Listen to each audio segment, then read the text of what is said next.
지금 이 자리에는 우리 건강 문제로 회복을 위해서 오신 분들이 같이 참석을 하고 계시는데, 제가 아침 시간을 통해서 우리 환우분들에게 필요한 건강기별을 좀 전하려고 생각을 했습니다.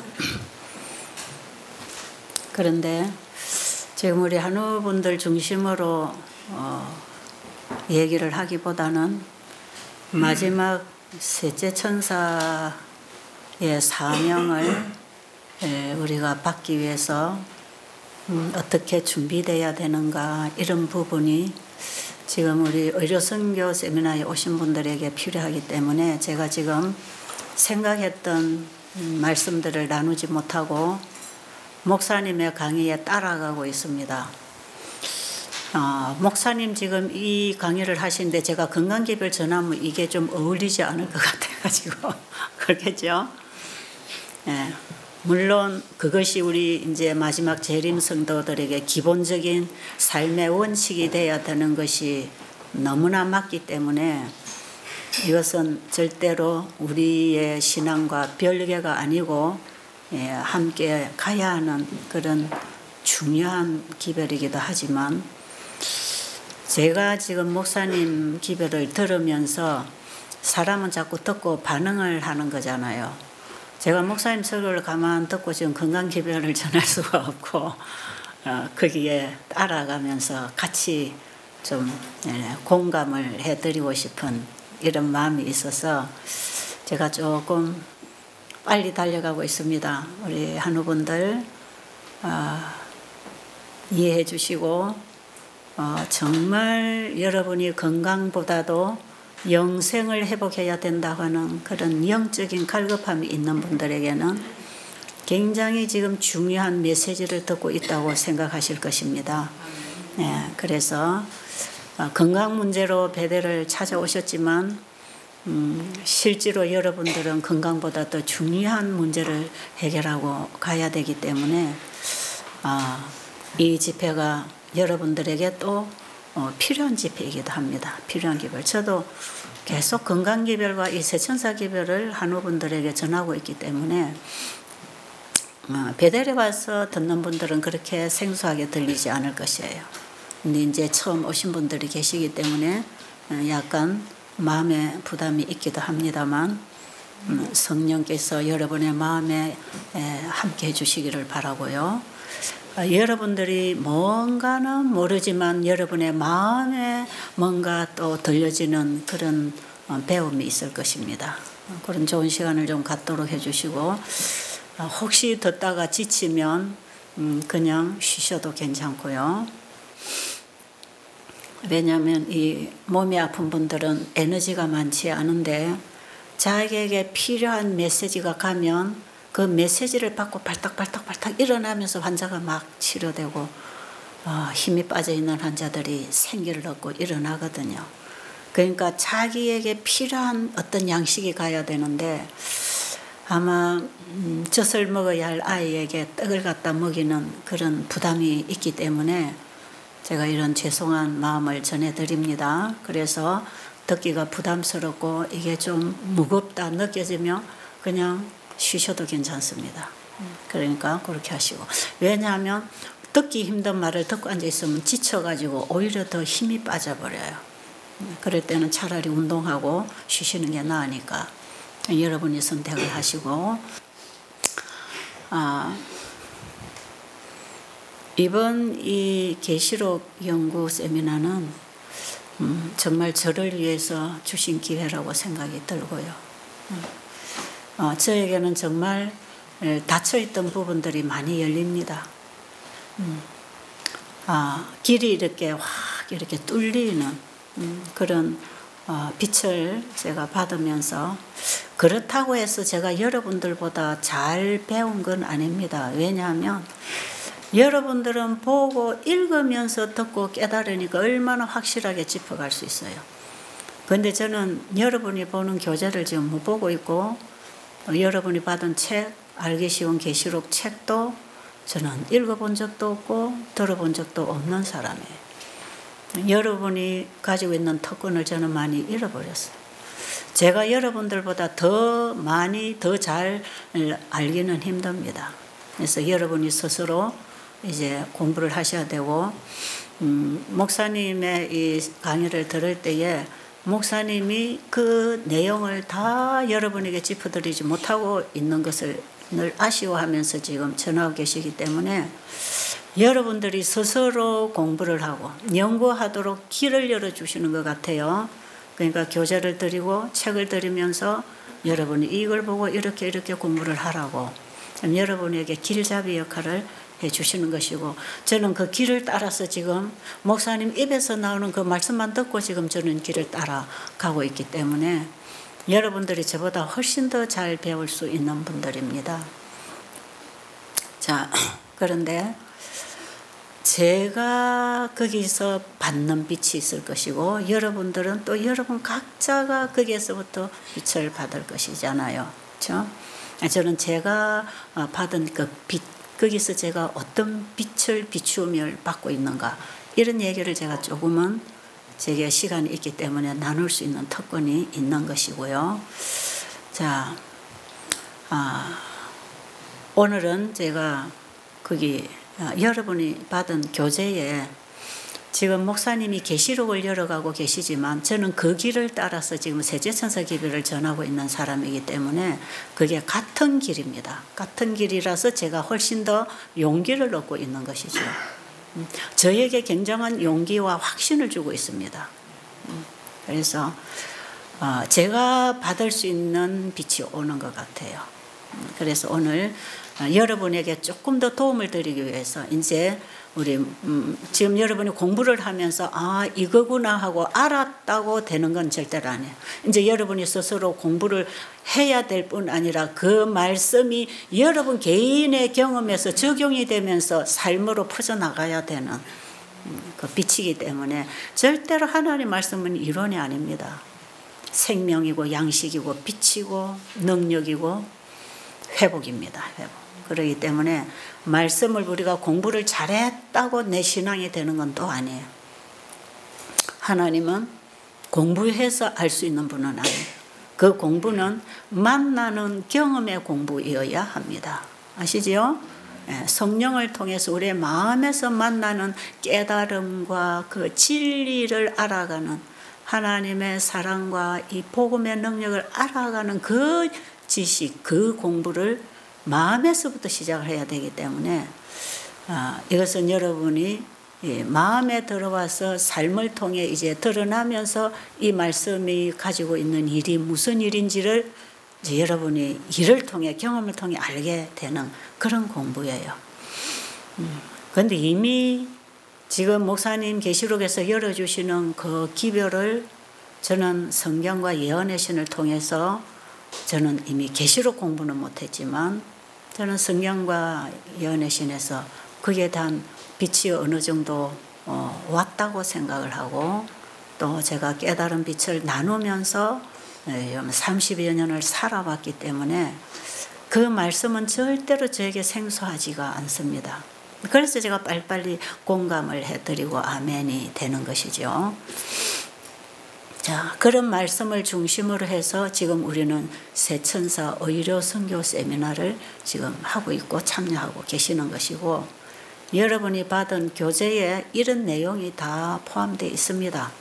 계시록을 풀어나가는 것은 아니지만 그 계시록을 통해서 주신 계시의 빛을 우리가 이제 마지막 예언의 기별을 통해서 받고 마지막 세천사가 어떤 기별을 전하고 어떤 사업을 해야 되고 어떤 신앙 경험을 해야 되는가를 이제 그 책에서 정리를 해놓은 것이에요. 그러니까 여러분이 그 계시록 공부를 하면서 또 제가 드린 이 교재를 보면 여러분의 개인 신앙과 여러분이 가야 할 길이 이제는 여러분 발 앞에 바로 빛이 되는 한 걸음 한 걸음 옮길 수 있는 등불이 되는 그런 역할을 할 거라고 생각합니다. 왜냐하면 거기 기록된 내용들은 다 성경이나 예언의 신에서 뽑아다가 편집을 해놓은 거기 때문에 제가 쓴 제 마음을 저의 이해를 쓴 것은 그 책에 고딕체로 되어 있는 서문이라고 하는 그것만 제가 쓴 것이고, 그것은 그 밑에 따라오는 예언의 신이나 성경을 여러분이 어떤 초점을 가지고 어떤 관점을 가지고 이걸 읽어야 이게 이해가 되는 하는 걸 그걸 짚어드리기 위해서, 그래서 제가 서두에 조금 길잡이 역할을 해놓은 것이고, 그 다음에 여러분이 이해하고 깨달아야 할 빛은 바로 그 성경과 예언의 신에서 다 와야 되는 것이에요. 그렇게 그 교재를 지금 만들고 있는 중입니다. 책이라는 건 한번 만들다 보면 끝이 없잖아요. 계속 손질해야 되고 보완해야 되고 교정해야 되는 게 나오기 때문에 아직 이것은 완전하게 제가 교재를 냈다고 할 수는 없고, 그나마 그걸로라도 도움을 받는 분들이 있어서 지금 이게 뭐 일본어로 뭐 태국어로 저 힌디어로 영어로 지금 이게 번역이 돼서 지금 많이 나가고 제가 이걸 세미나를 이걸 통해 하고 있지만, 제가 그들에게 그럽니다. 이게 완전하게 정리됐다고 할 수 없고, 이걸 통해서 더 깊이 이제 우리가 성경으로 예언의 신으로 들어가서 스스로 공부를 하라고, 저도 그 길잡이 역할을 지금 해드리고 있는 것이니까요. 사람이 만든 책이 완전한 책은 아무데도 없습니다. 아직 부족하고, 우리가 성경이나 예언의 신을 중심으로 배워야 된다는 것, 그거 여러분 다 아시는 얘기죠. 자, 그렇게 하시고, 자, 어제 제가 이 스룹바벨 성전을 건축할 때에 두 증인, 바로 스룹바벨과 대제사장 여호수아에 대해서 얘기를 하셨고, 저는 그 부분을 참 많이 읽고 제가 거기서 많은 빛을 봤어요. 왜? 마지막 시대의 성전 회복은 성소 정결이고, 바로 그 성전이 우리의 마음에서 회복돼야 되는 것이기 때문에 저는 나의 신앙을 위해서 제가 그런 부분을 참 깊이 보고 있습니다. 이 현대 기별을 내 신앙에 적용해서 내가 어떤 사람이 되어야 하고 내가 어떤 기별을 가지고 이 시대에 사람들 앞에 나가야 되는지. 왜냐하면 제 본의 아니지만 어떻게 이렇게 하다 보니까 자꾸 사람들 앞에 복음을 전하는 자리에 서게 되잖아요. 그러니까 이것은 내 영혼이 살아야 될 뿐 아니라 나에게 복음을 듣고 있는 그 영혼들에 대한 책임감도 상당히 저는 무거운 거예요. 내가 어떻게 복음을 전하느냐에 따라서 내가 이 거짓 선지자 노릇을 할 것인지, 정말 하나님이 보내신 선지자 노릇을 할 것인지, 그게 결정되는 거기 때문에 저는 이 복음을 들고 나갈 때 굉장히 두렵고, 항상 제 부족함을 느끼면서 겸비한 마음으로 제가 알고 있는 걸 전할 뿐 아니라 다른 사람이 주는 빛을 저는 계속 지금 받으면서 나가고 있거든요. 그러면서 제가 저런 부분을 참 많이 제가 파고 읽었어요. 그래서 이 스룹바벨과 대제사장 여호수아가 성전을 건축하는 이제 리더로서 하나님이 쓰시는 일꾼으로서 성전을 건축하는 일을 했고, 거기에 예수님이 임하셨습니다. 그런데 이 마지막 시대의 성전 건축이 또 돼야 되잖아요. 실제로 무너진 것은 예루살렘 성전이 아니고 우리 마음의 성전이 무너진 것이거든요. 여러분 그렇게 생각하세요? 네. 진짜 갈아 뒤집어서 다시 씨를 뿌려야 할 땅은 우리가 농사 짓는 땅이 아니라, 그것도 그거지만 우리 마음의 땅을 갈아 뒤집어서 잃어버린 생명의 씨를 다시 받아야 되는 것이 이게 우리의 구원이듯이 말이에요. 저는 이 성전 회복, 성소 정결할 때에 저는 하늘 성소가 정결될 수 있는 것은 우리의 성소가 정결될 때 그것이 이루어진다고 생각합니다. 그렇기 때문에 저는 우리 개인의 성소를 어떻게 다시 성소를 회복해야 되는가. 이 부분을 제가 굉장히 심사숙고하면서 신중하게 다루는 부분이고, 바로 이 일이 마지막에 우리가 회복해야 되는 성소 회복이고, 이게 바로 성소 진리에서 성소 정결 사업으로서 셋째 천사의 기별이고 예수님의 마지막 사역이다.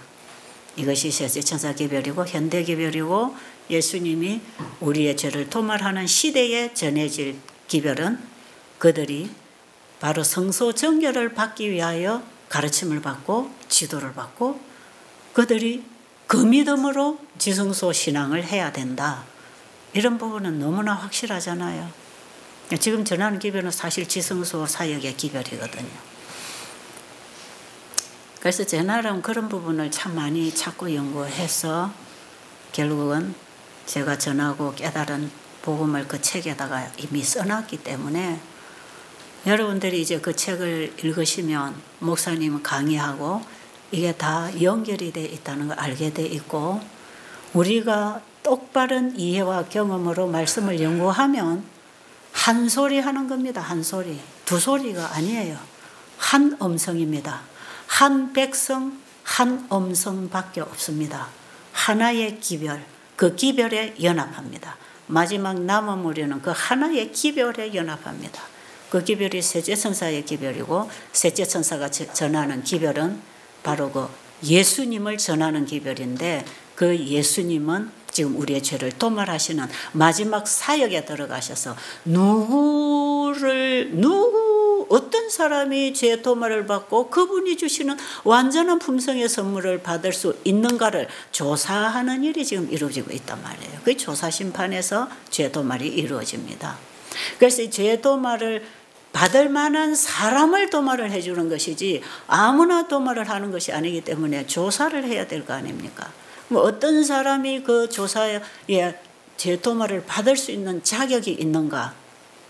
철저하게 그분의 품성이 율법과 일치할 때 죄 도말이 이루어진다고 되어 있어요. 각 시대 대쟁투, 하늘에서 행하는 조사심판, 속죄 문제, 여러분 성소 문제 쫙 읽어나가면 제가 지금 페이지나 이 장수를 다 외우지 못하기 때문에 짚어드리지는 못하지만 그 내용 속에 하늘에서 행하는 이 성소 그 속에 이 내용이 들어있습니다. 왜? 제가 그게 필요했기 때문에 제가 그런 부분을 많이 찾았지 않겠어요? 어떤 사람에게 죄가 도말되는가? 우리의 품성이 하나님 율법과 일치할 때 그리고 하나님의 율법이라고 하는 것은 우리의 품성만을 얘기하는 게 아니라 그 믿음이 어디로 나타난다 그랬죠? 행함으로 나타납니다. 그렇기 때문에 그 삶이 하나님의 말씀과 일치하는 것. 이게 이제 우리가 순종이라고 하는 것인데 지금 우리가 하는 순종은 실제로 완전한 순종이 되어 있지는 못합니다. 왜? 아직도 우리 안에 죄의 법이 역사하고 있고 아직도 우리는 죄의 몸을 벗어나지 못한 아직도 우리는 신령한 몸으로 부활하지 못한 육신을 입고 있기 때문에 우리가 하나님의 말씀의 빛을 받고 그분의 품성의 빛을 받고 그 말씀이 꿀송이처럼 달아서 먹고 그 힘으로 생활해서 삶의 개혁이 일어나서 순종이 이루어졌다 할지라도 아직 나는 죄인이라는 것을 끊임없이 고백하지 않을 수 없는 상태이기 때문에 완전한 의인도 완전한 순종도 없습니다. 지금. 그러나 주님께서 우리에게 주어진 빛대로 받기 위하여 믿음으로 자기를 십자가 앞에 내려놓고 빛을 따라 빛을 보고 끊임없는 겸비와 회개로 주님 앞으로 나아가는 그들을 죄를 도말하실 때 우리 속에 거하는 죄까지를 깨끗하게 지워버리기 때문에 우리는 칭의와 성화의 경험을 통해서 영화롭게 되는 과정으로 들어가는 것입니다. 그래서 여러분 제3부 믿음으로 말미암은 의장을 정말 여러분은 깊이 읽어야 됩니다. 제가 그 글을 쓰기 위해서 굉장히 고민 많이 했어요. 제 이 경험에서 이해가 안 되는 것은 쓸 수가 없는 그런 글이었기 때문에 제가 그걸 한 단계 한 단계를 씹어먹고 경험한 것들을 거기 쓰고 있지만 그걸 제가 명확하게 설명할 수 있는 그런 또 능력이 없기 때문에 제 나름 정리를 해놓은 것이고 이 믿음으로 말미암은 의는 설명할 수 없는 복음이고요. 이것은 설명을 했다 할지라도 상대방이 이해할 수도 없는 것. 자기가 맛보고 먹어서 힘을 얻어 사는 것이지 이걸 설명으로 전할 수도 없고 이것은 설명으로 이해될 수도 없는 진리가 믿음으로 말미암은 의입니다. 이 믿음으로 말미암은 의에는 모든 성경이 그 속에 다 들어옵니다. 다 들어오는 진리예요. 그것을 우리가 어떻게 경험하느냐를 이제 그게 칭의와 성화를 통해서 이제 길잡이 역할을 해주는 것이고, 자, 이것은 우리가 한 단계 한 단계 경험하지 않으면 절대로 이해할 수 없는데 그 경험은 예수님과 그분을 믿고 따라가는 개인의 경험입니다. 개인적인 경험이죠. 노아와 그다음 다니엘과 뭐 욥과 이런 사람들이 자기밖에는 구원을 이루지 못했다. 자기 구원밖에는 이루지 못했다 그랬잖아요. 여러분 오늘 지금 제3부 7장에 슬기로운 처녀의 슬기로운 처녀입니까? 열처녀 비유에 대해서 제가 거기에 글을 좀 옮겨놨어요.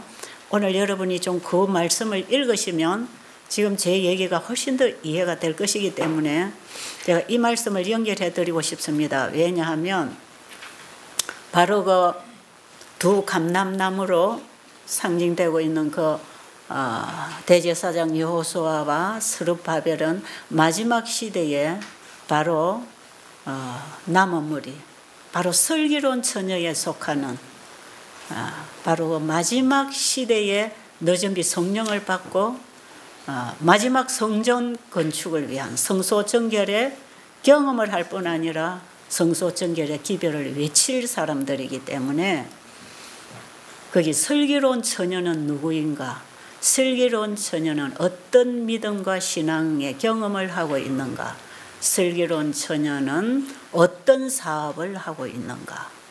그걸 제가 간략하게 실물 교훈에서 뽑아서 거기다가 옮겨놨어요. 여러분이 책을 직접 읽으면 훨씬 좋습니다. 그런데 이 스룹바벨을 건축한 이 두 종을 하나님이 쓰셨습니다. 사람의 힘으로나 능으로가 아니라 하나님의 신으로만 세워질 수 있는 성전이었다는 것을 얘기를 했죠. 거기에 성전 건축에 방해가 올 때에 어떻게 하나님이 그들을 도우셨는가. 우리가 7인에서 말들이 등장하는 그 말들이 바로 거기도 등장합니다. 우리가 스가랴서를 읽으면. 자, 그래서 저는 지금 제가 그동안에 희미하게 이런 것이구나 하고 보던 빛이 이번에 계시록 공부를 통해서 환하게 뚫리는 경험을 한다 그랬죠. 다 그런 내용들입니다. 자, 그러면 이 스룹바벨이 자신의 힘으로가 아니라 하나님이 주시는 그 능력으로 그분이 이끌어 가시는 그 길을 따라 그분의 신으로, 신의 힘으로 그 성전을 건축할 수 있었을 때 거기에 함께한 대제사장 여호수아는 또 어떤 경험을 하고 합류가 됐는가. 그게 선지자와 왕 47장, 48장에 기록이 되어 있죠. 47장에는 대제사장 여호수아와 천사하는 그 부분에 보면 바로 그 성전 건축을 위해서 하나님의 도구로서 쓰여진 이 대제사장 여호수아는 어떤 경험을 하고 그 성전을 회복하게 됐는가? 하나님이 어떤 사람을 쓰시고 계시는가? 그걸 보기 위해서 47장의 여호수아의 경험을 우리가 봐야 되고요. 그 다음에 48장에서 스룹바벨의 얘기가 거기 나옵니다. 그래서 그 두 감람나무는 이 두 사람을 상징하고 있다 이 말이에요. 자, 이분들을 쓰신 그 하나님이 마지막 세천사 기별을 가지고 있는 이 하나님의 종들을 그런 방법으로 준비시켜서 쓰시겠다는 거죠. 그렇죠? 예, 그런데 47장에 여호사장을 읽어보면 그게 바로 우리의 경험이 이제 거기서 만나집니다. 저는 이 여호수아장을 읽으면서 내 얘기가 여기 다 들어있다고 저는 보면서 그걸 읽었기 때문에 저에게는 굉장히 생동감이 있습니다. 그 말씀이. 왜냐하면 마지막 세천사 기별을 가지고 가는 사람들이 이방인으로부터 적으로부터 품성의 공격을 받습니다. 품성의 공격을 받는데 그 품성을 오해한다 그랬어요. 오해. 왜? 육의 사람이 육으로 나오는 것만 보기 때문에 그 하나님은 중심을 보시는 그 중심을 못 보기 때문에 대부분 그들의 품성을 가지고 공격을 하는데 그 대부분은 오해라는 거죠. 그런데 여러분 여호수아장을 읽어보면 바로 여호수아가 그 더러운 옷을 입고 있습니다. 그게 정말 그가 살아오면서 저질러진 어떤 실수나 어떤 잘못한 모습들일 것입니다. 사람이 볼 때 저 사람 품성도 변화되지 않았고 저 사람 저런 실수도 했고 이렇고 저렇고 그런 걸 허물로 해가지고 복음을 닫아버리려는 이런 일을 사단이 지금 하고 있다는 거 아니겠어요? 저는 저 참소를 참 많이 당했기 때문에 제가 정말 눈물로 밤마다 주님 앞에 제가 회개를 안 하면 안 되는 그런 경험을 제가 참 깊이 하면서 저는 저 여호수아장을 참 깊이 제 가슴에서 공감을 했어요. 사탄이 어떻게 참수합니까? 사탄이 예수님 앞에 가서 참수하지만 지금 우리 앞에는 사람을 통해서 참수합니다. 그렇죠? 그래서 하나님의 종들이 가는 길은요, 칭찬받고 가는 길이 아니라는 것이죠. 예수님이 그러셨잖아요. 너희 선지자, 너희 조상들은 거짓 선지자를 칭찬했다고. 그 칭찬받을 길이 아니라고 얘기합니다. 그런데 여호수아가 더러운 옷을 입고 하나님의 천사, 그 천사는 예수님을 얘기하는 거죠. 그 예수님 앞에 서 있는 것입니다. 그런데 여호수아는 그 더러운 옷을 벗겨달라고 하나님 앞에 회개의 기도를 하지요. 지금 우리에게 이런 기도가 필요할까요? 그런데 나에게 상처를 주고 또 나를 화나게 하고 나를 넘어지게 한 나의 죄도 해결을 해야 되겠지만 나를 넘어지게 상처를 준 그들의 죄도 회개해야 되는 거예요. 이게 바로 일곱인의 회개하는, 기도하는, 제단 앞에 기도하는 사람, 그들의 품성이라고 저는 생각합니다. 여호수아가 바로 그 사람의 역할을 우리에게 보여준 거지요. 그래서 우리는 내가 가만 놔놓으면 의인 같잖아요. 가만 놔놓으면 돼요. 그런데 뭔가 문제가 생기고 공격이 들어올 때 뭐가 일어납니까? 자아가 일어나고 어떤 육의 성질들이 나온단 말이에요. 아주 그게 고약한 사람들은 고약하게 나오고 아름다운 사람들은 굉장히 아름답게 나올 수도 있지만 이런 게 나와서 상처를 줍니다. 그러면 상처를 주는 사람이 괘씸하겠죠. 분노가 일어나겠죠. 그러니까 우리가 사단의 공격에 쓰러지는 것이죠. 이런 모습들이 간간히 일어나더라 이 말이에요. 일어나. 지금도 저에게 그런 모습들이 있습니다. 아직 저는 완전히 벗어버리지 못했어요. 제 도마를 아직 받지 못했어요. 아직도 튀어나옵니다. 튀어나와요. 그런 모습을 볼 때마다 제가 소름이 끼치게 제 자신이 싫단 말이에요. 제가 이번에 태국에서 그런 질문 하나 받았어요. 우리 인간에게 적이 있는가 이런 얘기할 때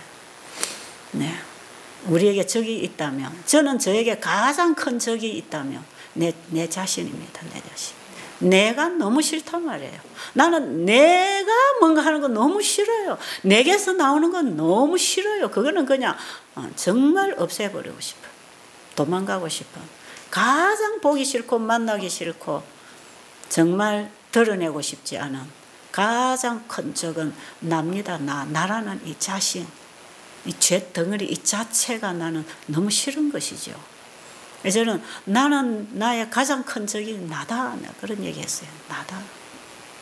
누가 내 적이겠습니까? 누가? 내 남편이 적입니까?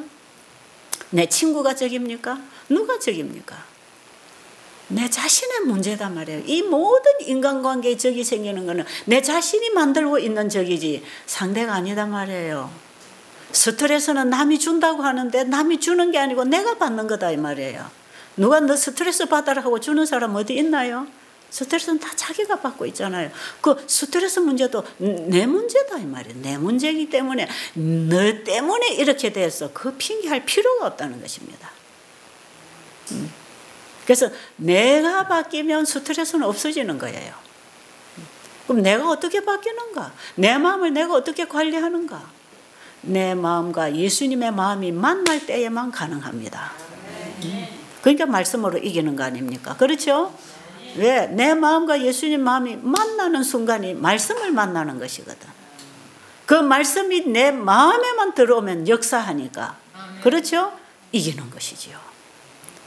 그래서 결국은 적을 이길 수 있는 건 기록되었으되 하나님이 이렇게 말씀하셨습니다. 사람이 떡으로만 사는 게 아니라 하나님의 입에서 나오는 모든 말씀으로 살리라. 그것만이 적을 이길 수 있는 길이잖아요. 그런데 이 상대방이 적이 되는 것은 바로 내가 만드는 것이기 때문에 내 안에 예수님의 영이 그분의 마음이 빛이 임하며 적이 있나요 없나요? 없어집니다. 적이 없어집니다. 적은 내가 만들어 나갑니다. 상대가 만드는 게 아니에요. 그래서 누구 때문이라는 건 핑계입니다. 내가 문제지요. 자, 그런데도 불구하고 때로는 그걸 알면서도 내가 나갈 때가 있습니까? 내가 잘 티 나가지요. 내 생각에는 이게 딱 티 나갑니다. 내 생각에는 이건데 네가 그럴 수 있어 이런 게 탁 튀어나가면 감정이 팍 튀어나가죠. 상대방도 상처를 주고 받고 넘어지는 겁니다. 서로가 넘어지는 거죠. 그렇기 때문에 결국 상대방을 화나게 한 것도 나고 더 화나게 하는 것도 나다. 이 죄를 회개할 때 누구의 죄도 같이 회개해 줘야 돼요? 예? 상대방의 죄도 같이 회개해 줘야 되지 않습니까? 그게 여호수아가 자신의 죄와 백성의 죄를 자기의 죄로 회개했단 말이에요. 다니엘이 그런 기도를 했고 모세도 그런 기도를 했어요. 일곱연에서 제단 앞에 기도하는 그 임받는 백성들도 그 기도를 하고 있다는 것을 우리가 이번에 봤지 않습니까? 남은 우리의 기도는 내 자신만을 위한 기도가 아니라 나를 괴롭히는 사람을 향한 기도가 필요하다는 것. 그렇죠?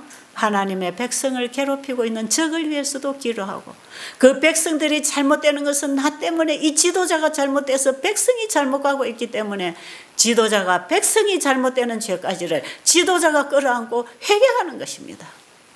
오늘날 우리 재림교회 지도자들이 이런 회개를 한다면 성령이 임하지요. 그럴까요? 우리에게는 이런 회개, 지금 여호수아 대제사장 여호수아가 회개하는 이 회개가 일어나면 여러분 우리는 보이는 성전, 우리 교회도 회복하고 보이지 않는 우리 마음의 성전도 회복할 수 있을까요? 네.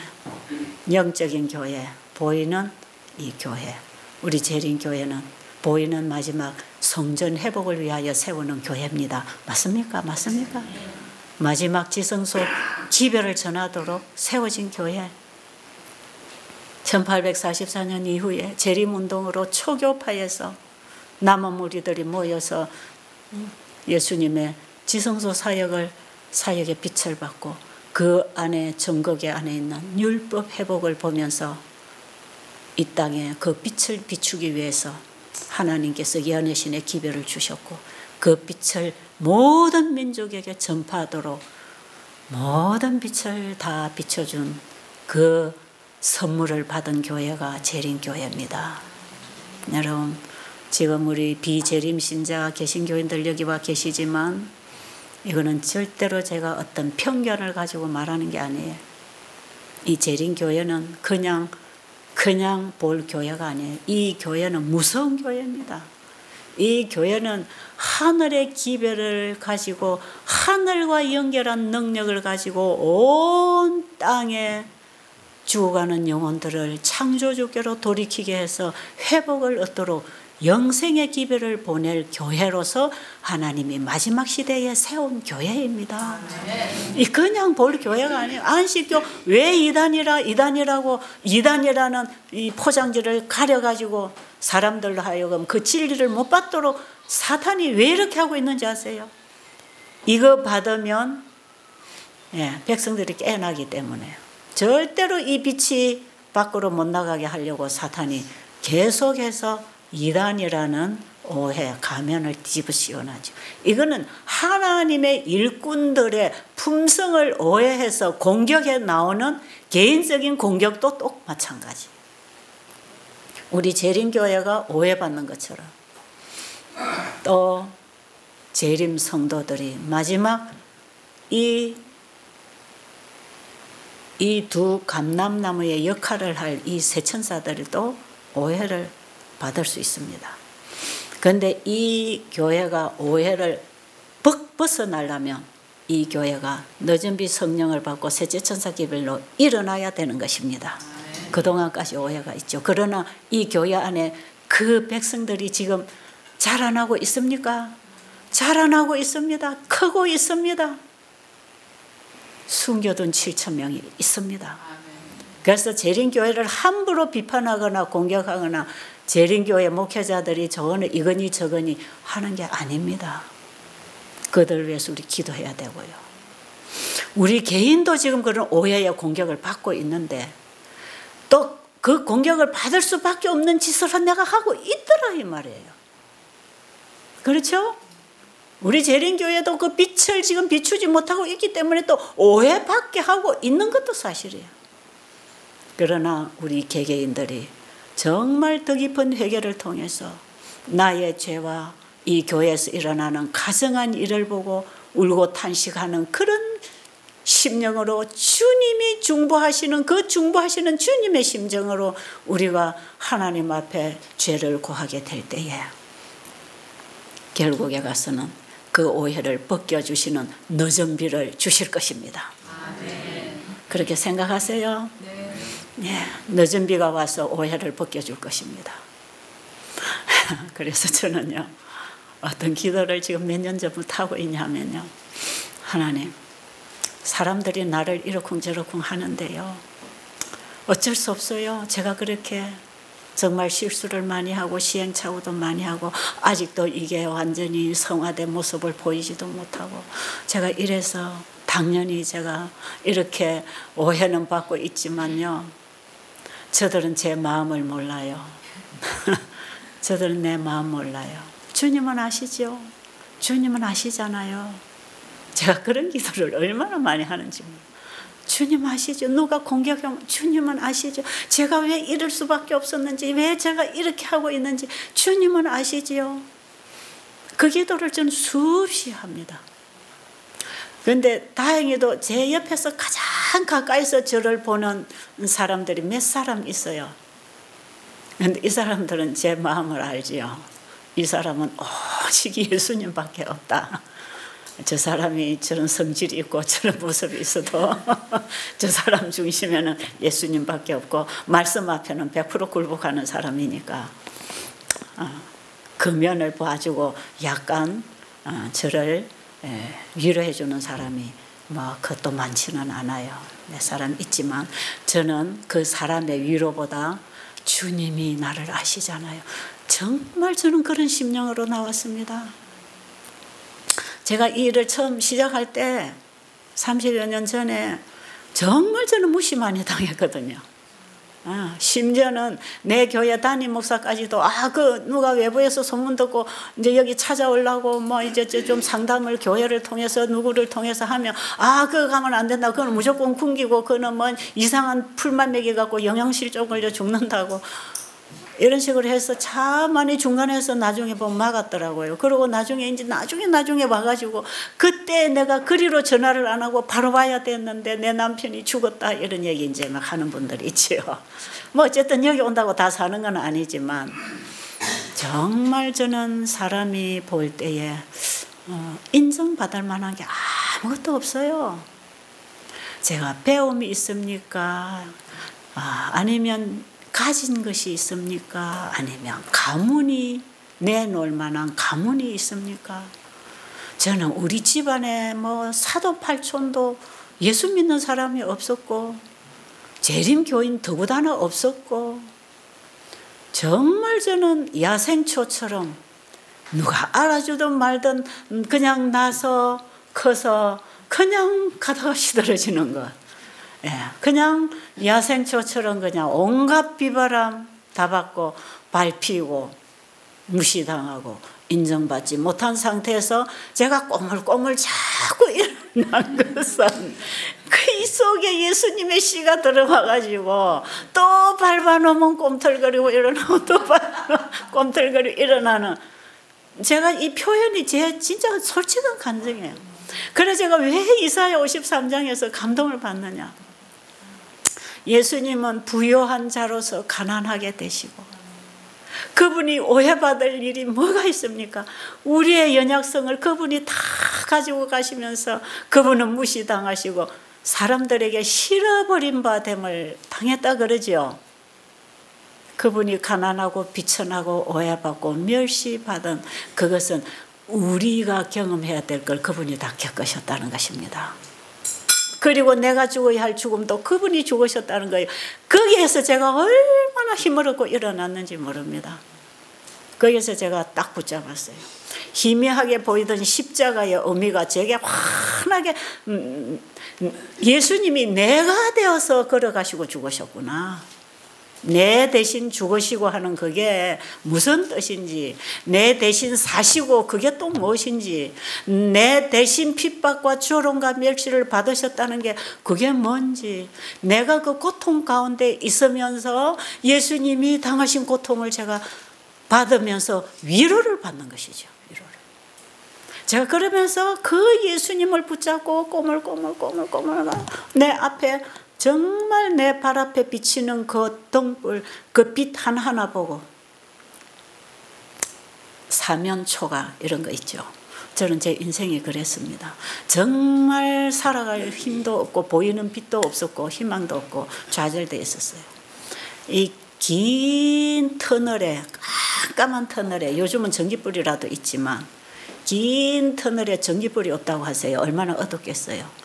앞도 깜깜하고 옆도 깜깜하고 뒤로 돌아가려 해도 돌아갈 길도 안 보이는 그 깜깜한 그 깊은 터널 복판에 제가 서 있는 그런 제 심정으로 제 인생을 살아야 되는 그런 과정 속에서 저는 이 말씀을 갈급하고 하늘을 향하여 하나님 나에게 뭔가를 좀 도와달라고, 저를 좀 가르쳐달라고, 하나님을 좀 알게 해달라고, 어떻게 제가 하나님을 믿고 따라가냐고, 제가 그런 간절한 기도를 부르짖고 하게 될 때 말씀으로부터 빛이 오고 그 빛을 받고 제가 힘을 얻고 일어나게 됐거든요.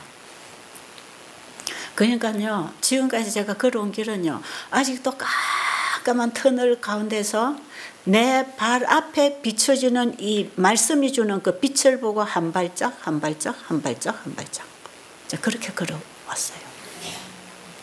그래서 주의 말씀은 내 발의 등이요 내 길의 빛이니다는 그 말씀을 엘렌 G 화이트 여사는 이 주의 말씀이 내 발의 등이 되고 내 길의 빛이 된다는 의미는 그 말씀을 따라 순종하는 자에게 빛이 되고 등이 된다 그랬어요. 지금 오늘 여러분 그 설교론 처녀장 여러분 그거 이제 읽으시면 제 얘기가 무슨 얘기인지 알 거예요. 네, 여러분 그 읽으시라고요.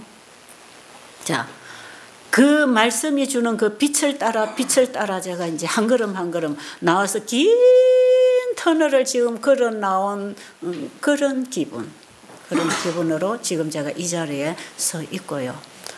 아직도 터널을 다 통과 못했습니다. 아직도 내 앞에 주어지는 빛을 따라서 내가 가야 할 길을 정하고 해야 할 일을 찾을 수밖에 없는 상태에서 지금도 어디로 가야 될지 몰라요.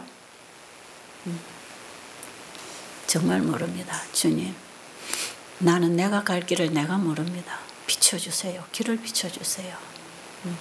나는 갈 길 모르니 주여 인도하소서. 그 기도였습니다. 계속 그 기도예요. 지금도 제가 앞으로 남은 인생에 뭔가 어디를 가야 된다면 주님이 길을 열어주셔야 되는 거예요. 예, 없어요. 이렇게 비추면 여기 이게 맞나? 이렇게 가야 되나? 지금 이러고 있는 거죠. 그러나 그 빛이 점점 이리로 가라 하면 저는 그 빛을 따라갈 것이지 사람을 따라갈 일은 아니거든요. 전 솔직히 그 빛을 따라서 오면서 그 받은 빛을 나누고 살고 그 빛을 보고 사람들이 모여든 곳이 베델수양원입니다. 이 베델수양원은 사람을 보고 오는 곳이 아니에요. 저는 의사도 아니고 목사도 아니고 저는 재정이 많아서 자선사업을 해서 선행을 하는 사람도 아니고 정말 여기 오시는 분들은 그 빛을 보고 자기도 그 빛 가운데 들어오고 싶어서 오는 분들이 참 많아요.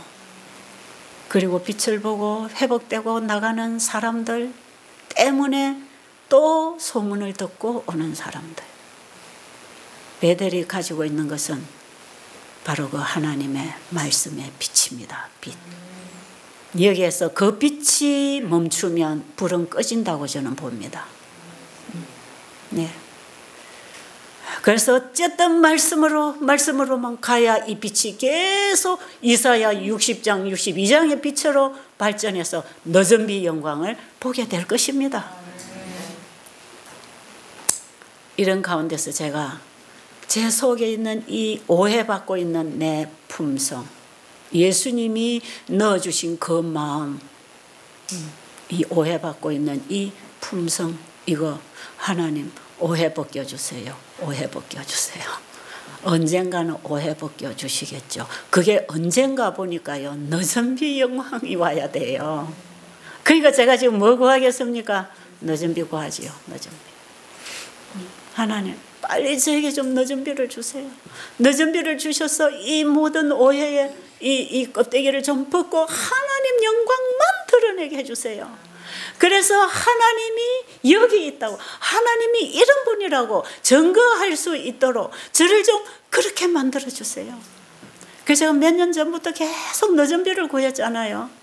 여러분, 너전비를 구하면 뭔가 좀 여기 어떤 환희가 오고 만족감이 오고 내가 이제 뭐 성령이 충만해지는구나 이런 기분이 들 줄 알았는데요. 전혀 반대 현상이 자꾸 일어나요. 여러분, 이거 여러분도 겪어야 할 문제이기 때문에 제가 미리 말씀드립니다. 너전비를 구하면 구할수록 환희의 경험이 오는 게 아니고 승리하는 경험이 오는 게 아니고 나는 이제 승리했구나, 나는 이제 죄를 안 짓고도 살 수 있구나 이런 경험을 하는 게 아니고요. 내 속에 있는 그 더러운 죄가 드러나는 과정으로 자꾸 인도하시는 거야. 정말 저는 좌절하지 않을 수 없는 제 자신을 자꾸 보는 거죠. 자꾸 죄를 덜치워내는 거예요. 죄를 덜치워내는 거예요. 내가 왜 이러지? 내 속에 이런 더러운 죄가 있었나? 내 속에 이런 이기심과 자아가 있었나? 하는 것 내가 생각지도 못했던 죄들이 덜치워내는 과정과 사건을 만들어주신다 이 말이에요. 그러니까 제가 어떻게 하는지 아세요? 자꾸 그 죄의 종이 돼서 끌려다니는 제 자신을 보지요. 그러니까 너전비를 구하면 뭔가 좀 하나님의 신이 나를 임재하는 이런 게 좀 올 줄 아는데 계속 내 속에 있는 죄만 덜치워 주니까 나는 더 깊이 죽어버리고 없어져야 되는 존재가 돼버리더라 이 말이에요.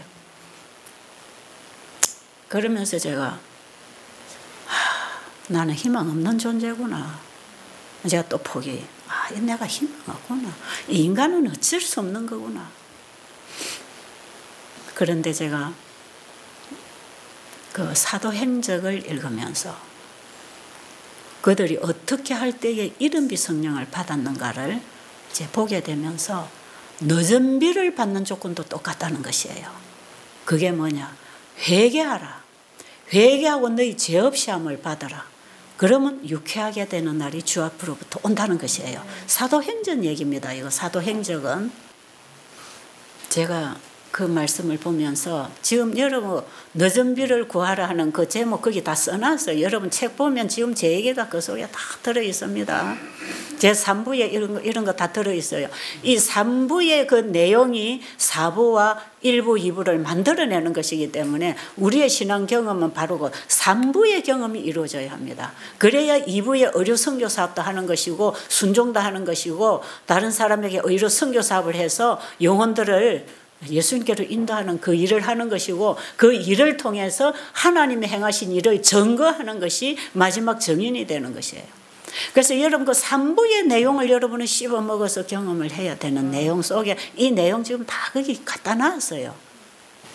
자, 그런데 제가 그 사도행전과 사도행적을 읽으면서 유쾌하게 되는 늦은 비가 임하려면 먼저 회개가 필요하구나. 회개. 그렇죠?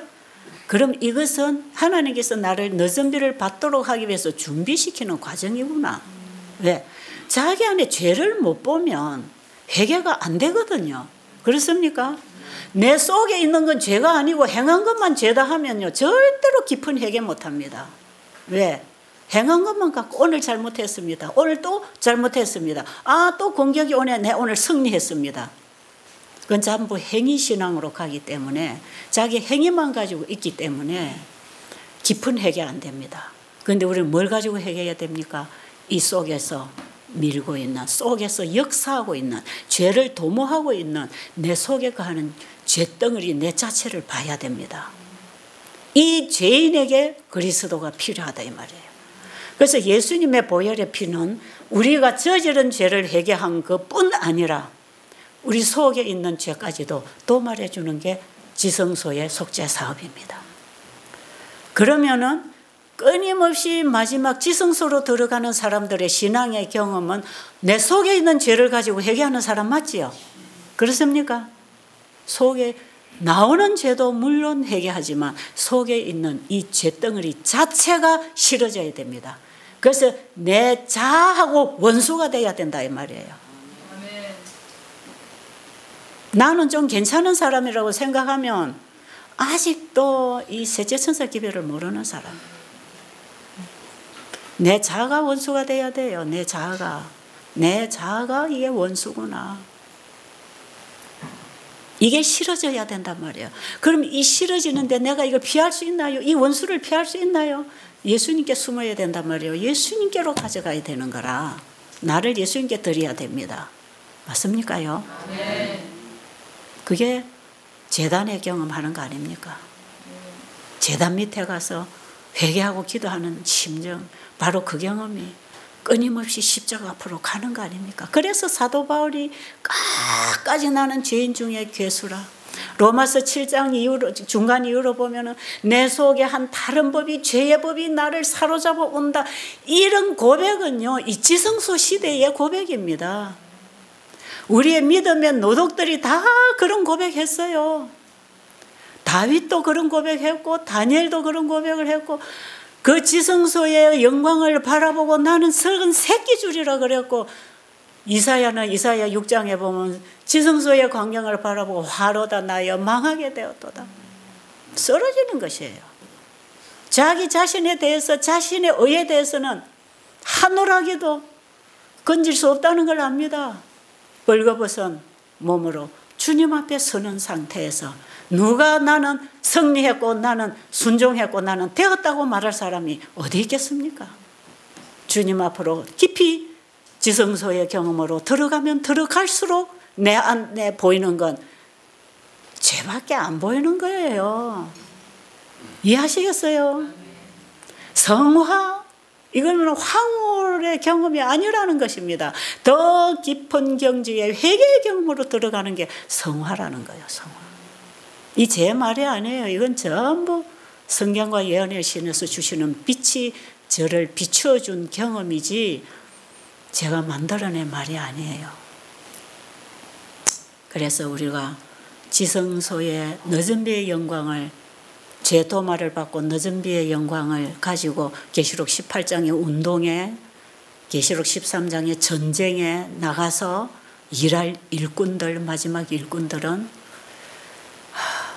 죄인인 나는 죽었구나 하는 자기 자신이 없어져야 됩니다. 나는 죽었다고 하는 신앙에 들어가야 됩니다. 우리 지금 그 경험에 들어가. 그래서 우리 십자가 밑으로 더 깊이. 내가 주님께 나를 내어드리는 것만큼 주님 내 안에 와서 일하실 것입니다. 그죠? 그래서 하나님의 가장 깊은 곳 지성소에 거하시던 그분이 누굽니까? 예수님 맞죠? 예, 이거는 뭐 시대 교육책에도 정로의 계단에도 이런 부분 하이픈이 많이 얘기했어요. 예수님이 누군가? 가장 하나님의 엄밀한 곳 지성소에 계시던 분이야. 그래서 그분이 말씀이십니다. 하나님의 생각을 드러내는 말씀이었단 말이에요. 하나님을 너무나 잘 알기 때문에 그분을 말할 수 있고 드러낼 수 있는 말씀이셨다는 것입니다. 요한복음 1장에 보면 그분은 말씀이었고 하나님과 함께 계셔서 그분이 하나님이라 그러죠. 그 예수 그리스도는 하나님의 가장 깊은 곳 지성소에 거하시던 분으로서 하나님의 모든 것을 이루신 분입니다. 드러내신 분입니다. 그게 창조입니다. 그게 또한 구속입니다. 자, 그러면 구속의 경륜은 어떻게 우리 안에서 이루어지느냐? 하나님의 가장 깊은 곳 지성소에 거하시던 그분이 인생을 입고 이 땅에 오셔서 십자가에서 육신으로는 우리의 죄를 위하여 죽으심을 당하시고 영으로는 살리심을 받으셔서 하늘로 승천하셨나요? 그 다음에는 어디서 사실 것입니까? 성령을 통해서 어디 사십니까? 믿는 자 속에 맞나요? 그래서 예수를 믿는다는 것은 예수를 우리 마음에 영접하는 것입니다. 그러면 부활하신 그분, 하나님의 가장 깊은 곳 지성소에 거하시던 분이 우리 인간 속 마음 성소 안에 들어오시겠다 이 말이에요. 그리고 더 깊이 지성소 안으로 이제는 들어가신다는 겁니다. 1844년 이후의 신앙 경험이 지성소의 경험입니다. 그 예수님의 사역이 어디서 일어나겠다는 것입니까? 내 마음 성소 안에서 정결 사업을 해 주시겠다는 겁니다. 그래서 내가 처소를 예비하면 다시 와서 너희들을 내게로 영접한다는 그 처소는 하늘성 예루살렘인데 그 하늘성 예루살렘은 바로 납니다. 나. 맞습니까? 바로 남은 무리들이 만든 새 나라 아닙니까? 하늘의 수도가 될 나라는요, 이 땅에서 구원받은 백성들입니다. 성리한 교회, 하늘성 예루살렘에 한 백돌 하나하나가 될 사람들이 우리다 이 말이에요. 그럼 어떤 사람이 거기에 가서 하늘성 예루살렘을 이루느냐? 개인의 성전이 회복된 사람들이 하늘 성전을 이루는 것입니다. 그래서 먼저 그분은 우리 속에 오셔서 우리의 성전을 회복해서 정결 사업을 하셔야 하늘 성소가 정결되고 한 백성이 만들어지는 것이에요. 그러니까 하나님의 가장 깊은 곳 성소에 계시던 지성소에 계시던 그분이 우리 속 지성소에 오셔서 성소 정결을 해 주시겠다는 거 아닙니까? 이때에 우리가 할 일은 회개밖에 없습니다. 회개입니다. 회개를 하는 것만큼 그분은 우리 안에 깊이 거하실 수 있는 것이고 그분이 우리 속 깊은 지성소에 거하실수록 우리 속에 있는 죄를 덜 치워주시기 때문에 속에 있는 죄를 가지고도 회개한단 말이에요. 자기가 저지른 죄만 가지고 회개하는 게 아니라 속에 가지고 있는 죄를 가지고 회개하는 것이에요. 그래서 다윗은 하나님이여 내 속에 정한 마음을 창조하시고 내 안에 아직도 죄가 있는가 살펴주시고 이걸 다 정결하게 해달라고 기도하고 있지 않습니까? 우리 믿음의 노독들이 다 그런 기도했고요. 결국은 대제사장 여호수아가 그런 기도를 한 사람이에요. 그래서 저는 요즘에 이 말씀을 보면서 앞서간 믿음의 노독들이 다 지성소 사역의 혜택을 받기 위한 회개를 하면서 끝났구나. 그렇기 때문에 예수님이 1844년에 이제 지성소로 들어가셔서 그 이전의 의인들의 조사해서 죄를 도말해 버리는 일이 가능하구나. 왜? 그들이 이미 그 회개를 하고 다 죽었기 때문에. 그래서 그들의 죄를 지금 하늘에서 도말해서 재림 때 부활시킬 거 아닙니까? 살아계신 우리 아버지, 우리가 마땅히 알아야 할 하나님의 음성 듣기를 원합니다. 정말 들어야 할 음성을 듣게 해주시고 알아야 할 우리 하나님을 알게 해주세요. 그리고 진정으로 우리는 내 자신을 모르고 있습니다. 나를 알게 해주세요. 예수님 이름으로 간절히 간구했습니다.